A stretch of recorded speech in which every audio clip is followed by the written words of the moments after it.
Patriarchs and Prophets, Chapter 6. Si Seth at si Enoch.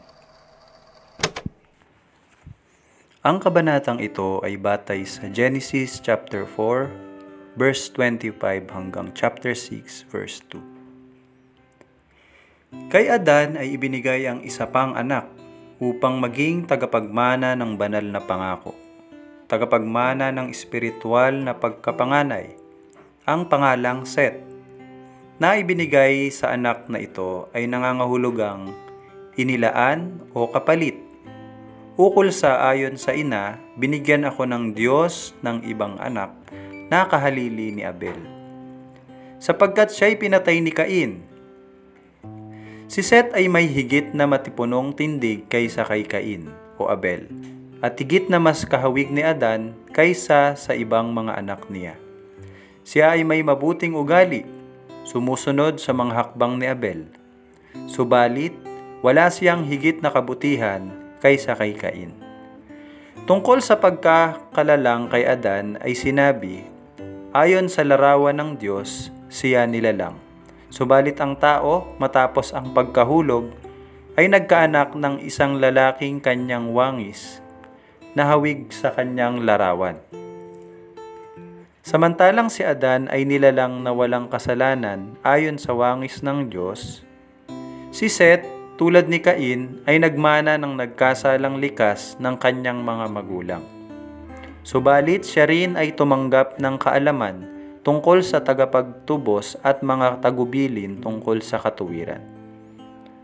Sa pamamagitan ng banal na biyaya, siya ay naglingkod at nagparangal sa Diyos, at siya ay gumawa kung papaanong si Abel ay gumawa kung siya lamang ay nabubuhay, upang ibaling ang isipan ng mga taong makasalanan upang kumilala at sumunod sa kanilang manlalalang. At nagkaanak naman si Seth ng isang lalaki at tinawag ang kanyang pangalan na Enos. Noon ay pinasimulan ng mga tao ang pagtawag sa pangalan ng Panginoon. Ang mga tapat ay sumasamba na sa Diyos noon. Subalit sa pagdami ng tao, ang pagkakaiba ng dalawang grupo ay naging mas hayag. Nagkaroon ng hayagang pagtatapat sa Diyos sa isang panig. Sa isa naman ay galit at pagsuway. Bago ang pagkahulog, ang una nating mga magulang ay nangingilin ng Sabat na sinimulan sa Eden, at nang sila ay palabasin mula sa paraiso, ay pinagpatuloy nila ang pangingilin noon.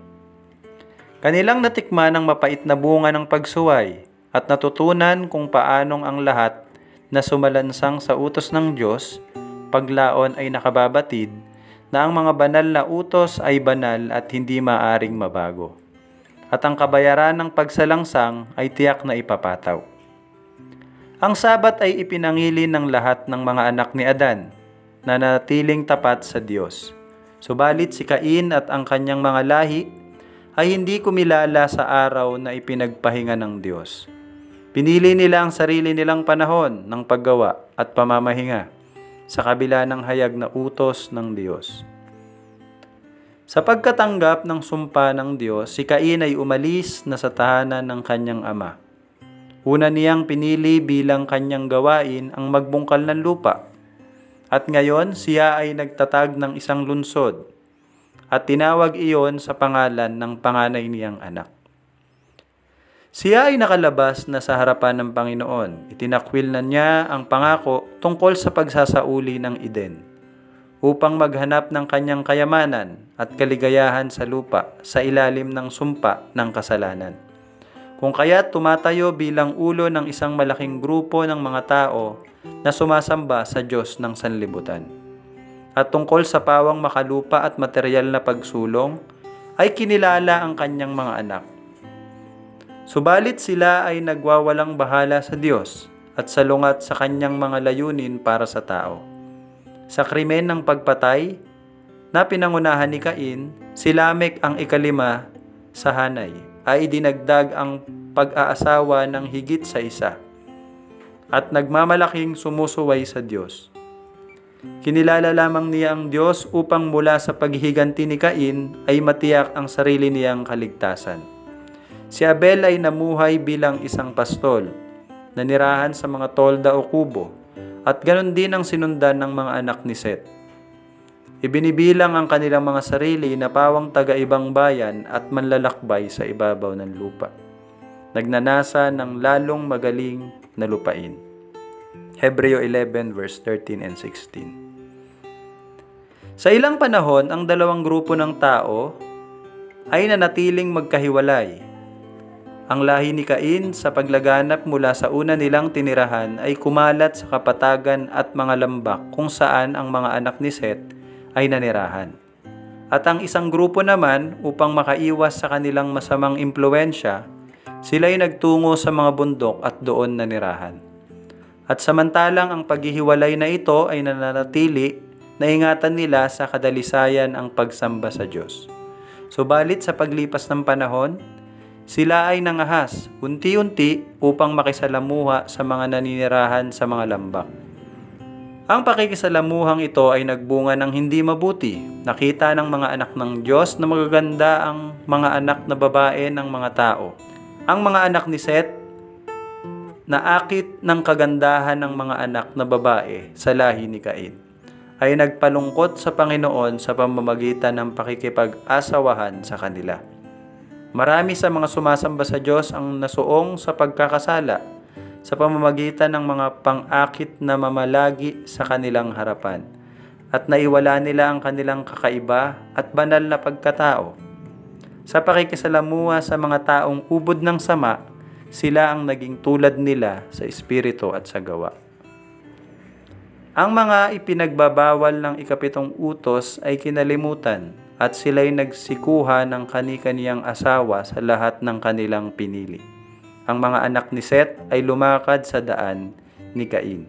Judas chapter 11. Itinoon nila ang kanilang mga isip sa makamundong pag-unlad at kasiyahan at kinalimutan ang mga utos ng Panginoon. Ang mga tao ay hindi ninais panatilihin ang Diyos sa kanilang kaalaman. Sila ay naging walang kabuluhan sa kanilang pagmamatuwid at ang mga mangmang nilang puso ay pinapagdilim. Roma chapter 1 verse 21. Kung kaya ibinigay sila ng Diyos sa isang mahalay na pag-iisip. Verse 28. Ang kasalanan ay kumalat sa lupa tulad sa kilabot na ketong. Sa loob ng halos 1,000 taon, si Adan ay nabuhay, isang saksi sa mga ibinunga ng kasalanan. May pagtatapat niyang sinikap kitilin ang paglago ng kasamaan. Siya ay natasang turuan ng kanyang mga anak sa daan ng Panginoon at maingat niyang pinahalagahan ang ipinahayag sa kanya ng Panginoon. At isinaysay iyon sa mga sumusunod na lahi. Sa kanyang mga anak at sa mga anak ng kanyang mga anak hanggang sa 9 na lahi, isinaysay niya ang banal at masayang kalagayan ng tao sa paraiso. At isinaysay ang kanyang pagkahulog sa kasalanan. Sinasabi sa kanila ang mga paghihirap na sa pamamagitan noon ay itinuro sa kanya ng Diyos, ang kahalagahan ng masusing pagsunod sa kanyang kautusan. At ipinapaliwanag sa kanila ang kaloob na awa para sa kanilang kaligtasan. Ganun pa man ay iilan lamang ang nakinig sa kanyang mga salita. Malimit siya ay hinaharap ng mapapait na paninisi sa kanyang kasalanan na naghatid ng ganong kapighatian sa kanyang mga anak. Ang buhay ni Adan ay isang buhay na may kalungkutan, pagpapakumbaba at pagsisisi. Noong kanyang iwan ang Eden, ang kaisipan na siya ay kinakailangang mamatay ay pumuno sa kanya ng takot. Siya ay unang nagkaroon ng pagkabatid sa katiyakan ng kamatayan. Sa sambahayan ng tao noong si Cain, ang panganay niyang anak ay pumatay sa kanyang kapatid. Puno ng pinakamatinding pagsisisi sa sarili niyang kasalanan at nasawian ang dalawa sa pagkamatay ni Abel at pagkawaglit ni Cain. Si Adan ay nakayuko sa pagdadalamhati. Nasaksihan niya ang lumalaganap na kasamaan na sa huli ay magiging sanhi ng paggunaw ng sanlibutan sa pamamagitan ng baha. At bagaman ang hatol ng kamatayang ipinataw sa kanya ng manlalalang ay naging kakilakilabot sa simula. Ganun pa man, Matapos makita sa loob ng halos 1,000 taon ang bunga ng kasalanan, nadama niya ang kahabagan ng Diyos, ang wakasan ang buhay ng paghihirap at kalungkutan. Sa kabila ng kasamaan ng sanlibutang bago bumaha, ang panahong iyon ay hindi tulad sa iniisip kalimitan, isang panahon ng kamangmangan at kabangisan. Ang mga tao ay pinagkalooban ng pagkakataon upang magkaroon ng mataas na pamantayan ng moralidad at kaisipan. Sila ay nagtataglay ng dakilang lakas ng pangangatawan at ng kaisipan, at ang kanilang kalamangan upang magkaroon ng kaalaman sa relihiyon at sa agham ay di mapapantayan. Isang pagkakamali ang isiping sapagkat sila'y namuhay ng ganun kahabang panahon, ang kanilang kaisipan ay hindi agad umunlad. Ang kapangyarihan ng kanilang kaisipan ay maagang lumago, at yaong may pagkatakot sa Diyos at namuhay ayon sa kanyang kalooban, ay patuloy na lumago ang karunungan at kaalaman samantalang sila ay nabubuhay. Kung ang magigiting na mga mag-aaral sa ating kapanahunan ay ihahambing sa mga taong kasing gulang nila na nabuhay bago ang baha, sila ay maihahambing na lubhang mahina ang kapangyarihan ng pag-iisip at pangangatawan. Sa pag-ikli ng buhay ng tao at sa pag-unti ng lakas ng kanyang pangangatawan, ang kakayanan ng kanyang pag-iisip ay nababawasan. Mayroong mga tao ngayon ang nag-aaral mula 20 hanggang 50 taon at ang sanlibutan ay hangang-hanga sa kanilang nakamtan. Ngunit, gaano kakaunti ang mga nakamtang ito kung ihambing sa mga taong ang kaisipan at pangangatawan ay lumago sa loob ng mga daang taon. Totoo na ang mga tao sa makabagong kapanahunan ay nakikinabang sa mga naabot ng mga nauna sa kanila. Ang mga tao na may mahuhusay na pag-iisip, na nagpanukala at nag-aral at sumulat, ay nag-iwan ng kanilang mga gawa para doon sa mga sumusunod sa kanila. Ngunit maging sa bagay na ito, kung ang pag-uusapan ay kaalaman, higit pa ring nakalalamang ang mga tao noong una. Kasama nila sa loob ng daan-daang mga taon siya na hinubog sa wangis ng Diyos, na sinabi ng manlalalang na mabuti. Ang tao na tinuruan ng Diyos sa lahat ng karunungan tungkol sa material na sanlibutan, natutunan ni Adan mula sa manlalalang ang kasaysayan ng paglalang. Nasaksiyan niya mismo ang mga pangyayari sa loob ng 900 taon, at ibinabahagi niya ang kanyang kaalaman sa kanyang mga anak. Ang mga tao noong bago bumaha ay walang mga aklat. Wala silang mga ulat na nakasulat. Subalit sa taglay nilang dakilang kapangyarihan ng pangangatawan at ng kaisipan, mahusay silang magtanda at nagagawang mahagip at matandaan ang mga inihahayag sa kanila. At muli ay ibahagi ito ng walang anong pagkukulang sa kanilang mga anak. At sa loob ng daan-daang mga taon ay mayroong 7 henerasyon ang sama-samang nabubuhay sa lupa. Taglay ang mga pagkakataon upang mag-ugnayan sa isa't isa at makinabang sa kaalaman at karanasan ng lahat. Kailanman ay di pa napantayan ang kalamangan ng mga tao noong panahong iyon upang magkaroon ng kaalaman tungkol sa Diyos sa pamamagitan ng kanyang mga gawa. At malayong malayo sa pagiging panahon ng kadiliman tungkol sa relihiyon, iyon ay kapanahunan ng lubhang kaliwanagan. Ang buong sanlibutan ay nagkaroon ng pagkakataon upang tumanggap ng pagtuturo mula kay Adan.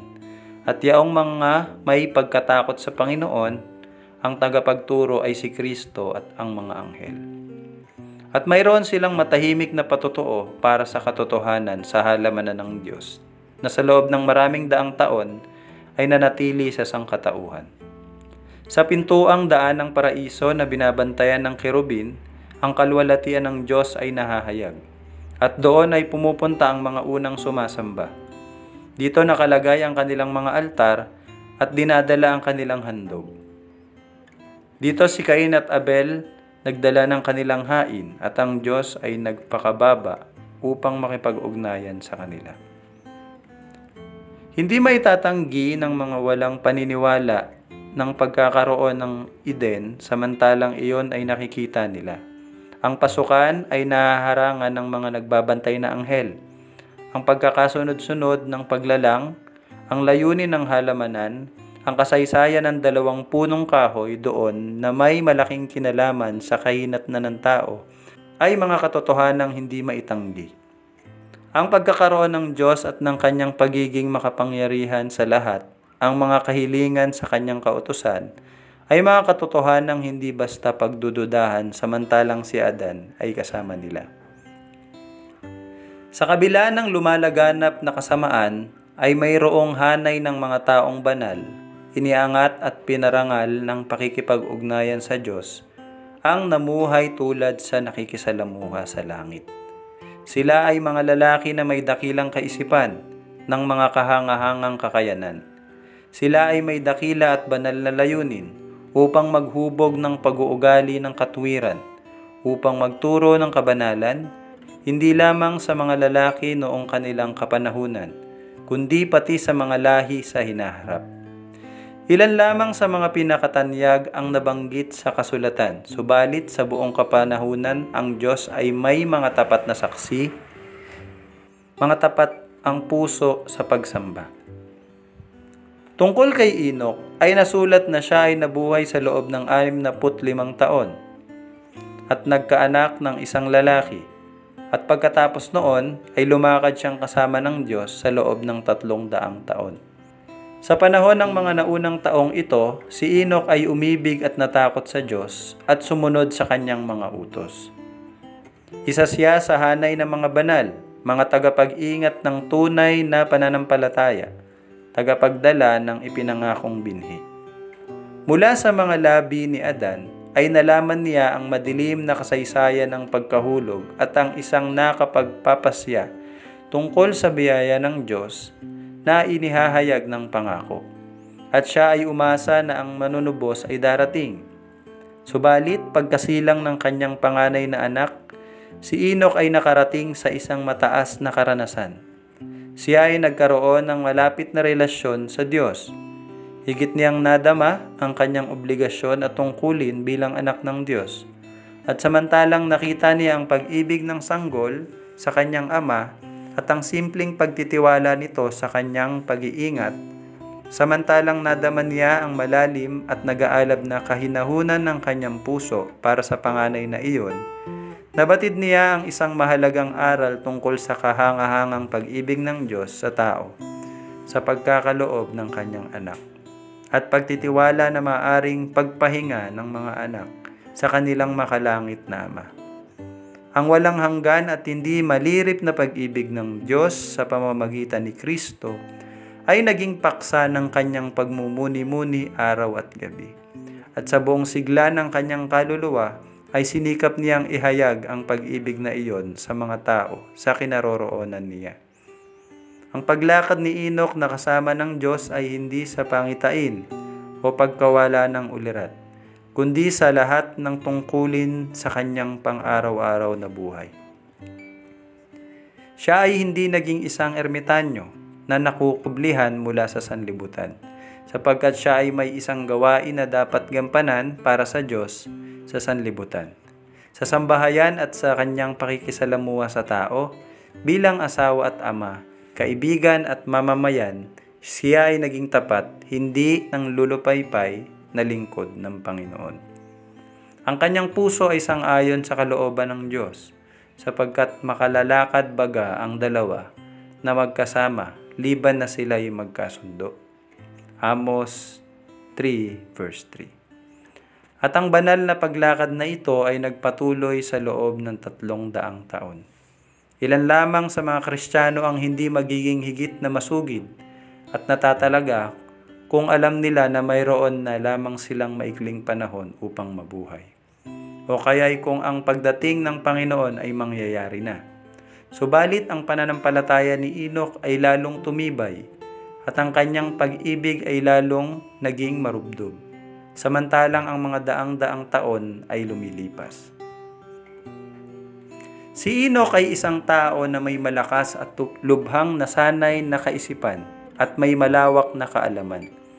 Siya ay pinarangalan sa pagkakaroon ng mga natatanging pahayag mula sa Diyos.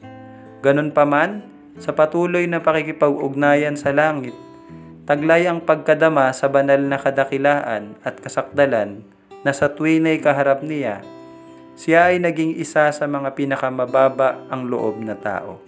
Sa pagiging higit na malapit sa Diyos, nagiging higit na malalim ang pagkadama ng sarili niyang kahinaan at pagkukulang.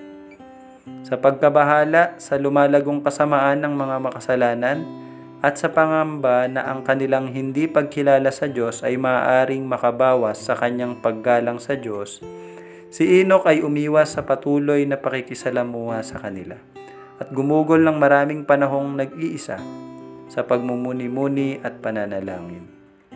Sa ganong paraan, siya ay naghintay sa Panginoon, naghahanap ng mas maliwanag na kapahayagan ng kanyang kalooban, upang iyon ay kanyang maganap.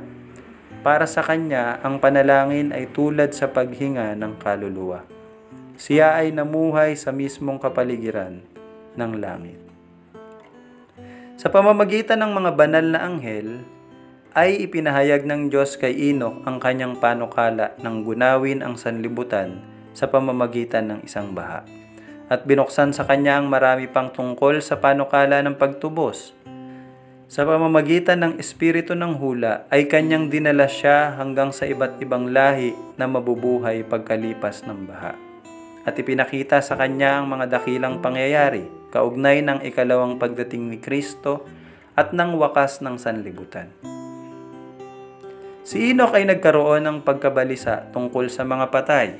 Inisip niya na ang matuwid at masama ay kapwa magiging alabok at ito ang kanilang magiging kawakasan. Hindi niya makita ang buhay ng matuwid sa kabila lamang ng libingan. Sa isang pangitain tungkol sa hinaharap ay ipinakita sa kanya ang magiging pagkamatay ni Kristo at ipinakita ang kanyang pagdating sa kaluwalhatian kasama ang lahat ng mga banal na anghel upang tubusin ang kanyang bayan mula sa libingan.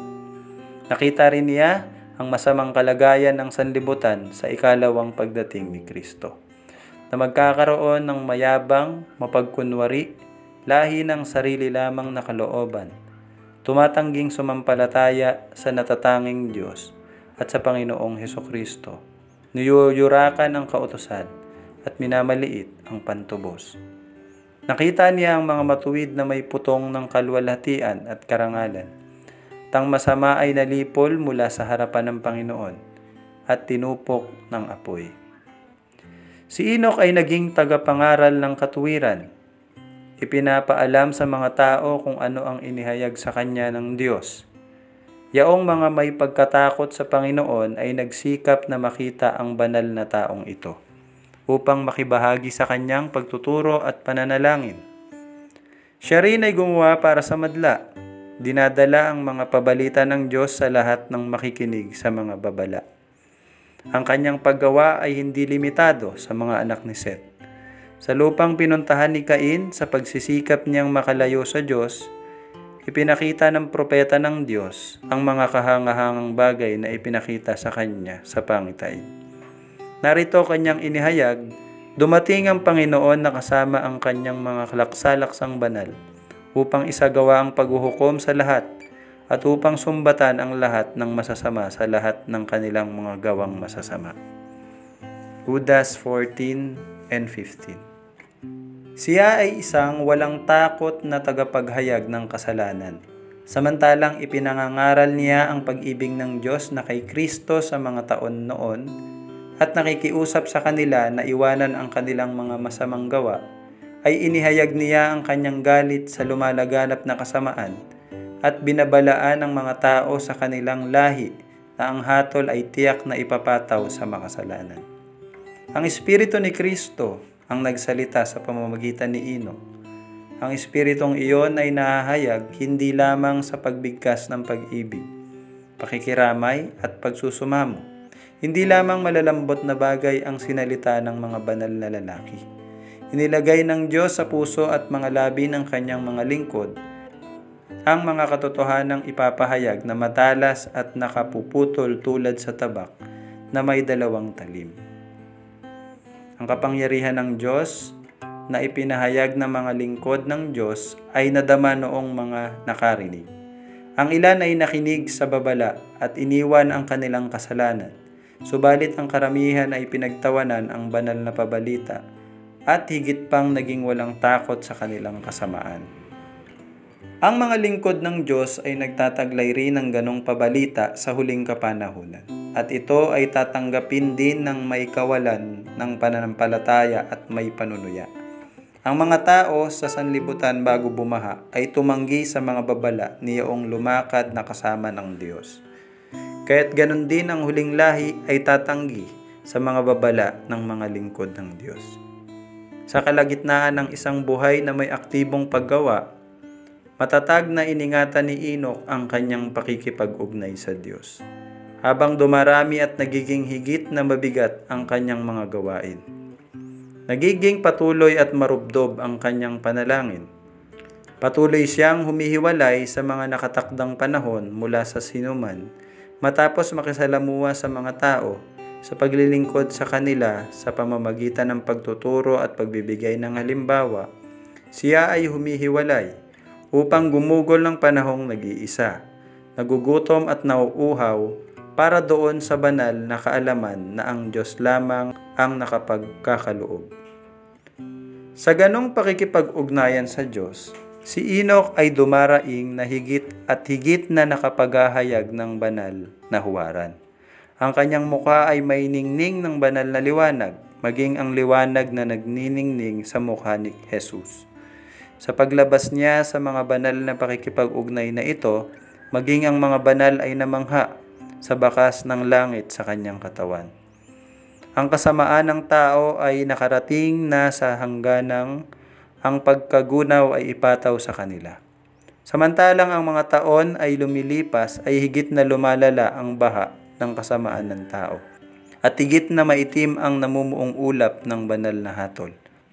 Ganun pa man, si Enoch, ang saksi ng pananampalataya, ay nagpatuloy sa kanyang gawain, nagbababala, nagsusumamo, nakikiusap, nagsisikap na pabalikin ang takbo ng kasalanan at mapigilan ang nakapigil na paghihiganti. Pagaman ang kanyang babala ay winalang halaga ng mga makasalanan at taong mahilig sa layaw, mayroon siyang patotoong sinasang-ayunan ng Diyos, at siya ay matapat na nagpatuloy sa pakikipagpunyagi laban sa lumalaganap na kasamaan, hanggang sa siya ay alisin ng Diyos mula sa isang sanlibutang makasalanan tungo sa dalisay na kagalakan ng langit. Ang mga tao ng kapanahunang yaon ay nagtawa sa kanya na hindi nagsikap magkaroon ng ginto o pilak o magtatag ng mga pag-aari dito. Subalit ang puso ni Enoch ay nasa mga walang hanggang kayamanan. Ang kanyang paningin ay nasa banal na lungsod. Kanyang nakita ang hari sa kanyang kaluwalhatian sa gitna ng Siyon. Ang kanyang pag-iisip, ang kanyang puso at ang kanyang sinasalita ay tungkol sa langit. Sa paglala ng kasamaan ay higit siyang nasasabik sa tahanan ng Diyos. Samantalang siya ay narito pa sa lupa, siya ay nanahan sa pamamagitan ng pananampalataya sa daigdig ng kaliwanagan. Mapalad ang mga may malinis na puso sapagkat makikita nila ang Diyos. Mateo 5, verse 8. Sa loob ng 300 taon, si Enoch ay nagnasa ng kadalisayan ng kaluluwa upang siya ay makatugma ng langit. Sa loob ng 300 taon, siya ay lumakad na kasama ng Diyos sa lupa. Araw-araw ay nagnasa siya ng malapit na pakikiisa at ang ugnayan ay lumapit ng lumapit hanggang sa siya ay kinuha ng Diyos. Nakarating siya sa pintuan ng walang hanggang daigdig, isang hakbang na lamang sa pagitan niya at ng tahanan ng mga mapalad. At ngayon ang pinto ay bumukas. Ang paglalakad na kasama ng Diyos, matagal na ipinagpatuloy dito sa lupa, ay nagpatuloy. At siya ay nakaraan sa pintuan ng banal na lungsod, ang kauna-unahan mula sa mga tao, upang makapasok doon. Ang kanyang pagkawala ay nadama sa lupa. Ang tinig na sa araw-araw ay narinig sa pagbababala at pagtuturo'y di narinig. Mayroong ilan kapwa ng mabuti at ng masama ang nakasaksi sa kanyang paglisan. at umaasang maaring siya ay nagtungo sa ibang dako na kanyang pinagpapahingahan. Yaong mga umibig sa kanya ay masikap na naghanap, tulad sa sumunod na naging paghahanap kay Elias. Subalit baliwala. Iniulat nilang siya ay hindi na masumpungan sapagkat siya ay kinuha ng Diyos. Sa pamamagitan ng pagkakapaglipat kay Enoch, ang Panginoon ay nagpanukalang magturo ng isang mahalagang leksyon. Mayroong panganib na ang mga tao ay mahilig sa panglulupaypay, bunga ng kakilakilabot na resulta ng kasalanan ni Adan. Marami ang handa nang magsabi anong pakinabang mayroon sa pagkatakot sa Panginoon at pagsunod sa kanyang mga patakaran, samantalang isang sumpa ang ipinagdurusa ng lahi at ang kamatayan ay para sa lahat. Subalit ang mga aral na ibinigay ng Diyos kay Adan ay sinaysay din ni Seth at pinatunayan ni Enoch ay pumawi sa kalumbayan at kadiliman at nagbigay ng pag-asa sa tao na samantalang sa pamamagitan ni Adan ay nagkaroon ng kamatayan. Ganon din naman sa pamamagitan ng ipinangakong manunubos ay magkakaroon ng buhay na walang hanggan. Ipinipilit ni Satanas na walang gantimpala para sa matuwid, ni parusa para sa masama, at imposible para sa tao ang sumunod sa mga banal na utos. Subalit, sa karanasan ni Enoch ay inihayag ng Diyos na siya ang tagapagbigay ganti sa mga sa kanya'y nagsisihanap. Hebreo 11 verse 6. Ipinakikita niya kung ano ang kanyang gagawin para doon sa mga nag-iingat sa kanyang mga utos.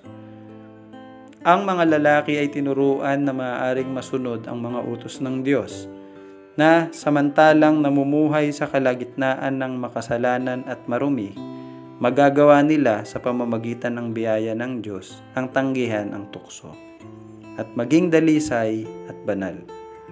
Nakita nila sa kanyang halimbawa ang pagiging mapalad ng ganong buhay, at ang pagkakakuha sa kanya ay isang patotoo sa katotohanan ng kanyang pahayag tungkol sa kabilang buhay. Kabilang ang gantimpalang kagalakan at kalwalhatian at walang hanggang buhay para sa tumatalima, at sa paghatol, pagkaaba, at kamatayan para sa sumasalangsang. Sa pananampalataya, si Enoch ay inilipat upang huwag niyang makita ang kamatayan, sapagkat bago siya inilipat ay pinatotohanan sa kanyang siya'y naging kalugod-lugod sa Diyos. Hebreo 11 verse 5. Sa kalagitnaan ng isang sanlibutan na sa pamamagitan ng kasalanan ay gugunawin, si Enoch ay namuhay ng isang buhay na ganon na lamang kalapit sa Diyos, na siya ay hindi pinahintulutan na mapasailalim ng kamatayan. Ang banal na karakter ng propetang ito ang kumakatawan sa antas ng kabanalan na kinakailangang maabot noong mga binili mula sa lupa, sa panahon ng ikalawang pagdating ni Kristo. Sa panahong iyon, tulad sa panahon bago ang baha, ang kasalanan ay iiral. Sa pagsunod sa udyok ng kanilang pusong makasalanan at ang turo ng mandarayang pilosopiya, ang tao ay manghihimagsik sa pamahalaan ng langit. Subalit tulad ni Enoch, ang bayan ng Diyos ay magsisikap magkaroon ng dalisay na puso at pagsang-ayon sa kanyang kalooban, hanggang masinag sa kanila ang pagiging tulad ni Kristo. Tulad ni Enoch, kanilang bababalaan ang sanlibutan tungkol sa ikalawang pagdating at tungkol sa hatol sa mga pagsalangsang, at sa pamamagitan ng kanilang banal na pakikipag-usap at halimbawa, ay kanilang susumbatan ang kasalanan ng hindi kumikilala sa Diyos. Kung paanong si Enoch ay inilipat sa langit bago gunawin ang mundo sa pamamagitan ng tubig, ganon din naman ang mga buhay na matuwid ay ililipat mula sa lupa bago iyon gunawin sa pamamagitan ng apoy. Ayon sa apostol, hindi tayong lahat ay mga tutulog, ngunit tayong lahat ay babaguhin sa isang sandali, sa isang kisap mata, sa huling pagtunog ng pakakak. Sapagkat ang Panginoon din ang bababang mula sa langit, na may isang sigaw, may tinig ng arkanghel at pakakak ng Diyos. Tutunog ang pakakak at ang mga patay ay mga bubuhay na mag-uli, na walang kasiraan, at tayo'y babaguhin. Ang nangamatay kay Kristo ay unang mga bubuhay na maguli. Kung magkagayon, tayong nangabubuhay na nangatitira ay aagawing kasama nila sa mga alapaap upang salubungin ng Panginoon sa hangin. At sa ganito'y sa Panginoon tayo magpakailanman. Kaya't mag-aliwan kayo sa isa't isa ng mga salitang ito.